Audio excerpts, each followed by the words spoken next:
তত্ত্বাবধায়ক সরকার ব্যবস্থা বাতিলের রায় পুনর্বিবেচনা চেয়ে আবেদনের শুনানি আগামী ৮ই মে। ত্রয়োদশ সংশোধনী বাতিলে রায়ের বিরুদ্ধে করা রিভিউটি আজ কার্যতালিকায় ছিল। রাষ্ট্রপক্ষের সময় আবেদনের প্রেক্ষিতে পিছিয়ে যায় গুরুত্বপূর্ণ এই মামলার রায় পুনর্বিবেচনার আবেদন।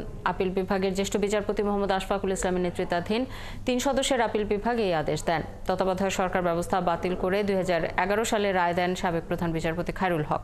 সংক্ষিপ্ত রায়ে তিনি পরবর্তী দুটি নির্বাচন তত্ত্বাবধায়ক সরকারের অধীনে করার পরামর্শ দিলেও অবসরের ১৬ মাস পর লেখা পূর্ণাঙ্গ রায়ে তা উল্লেখ না করে তত্ত্বাবধায়ক ব্যবস্থা অসাংবিধানিক বলে পর্যবেক্ষণ দেন তিনি। এরপরেই আওয়ামী লীগ সরকার এই ব্যবস্থা পুরোপুরি বাতিল করে দলীয় সরকারের অধীনে নির্বাচন ব্যবস্থা চালু করে। ১৫তম সংশোধনী আনা হয় সংবিধানে। তবে খায়রুল হকের এই রায়কে ফরমাইশি রায় বলছে বিএনপি।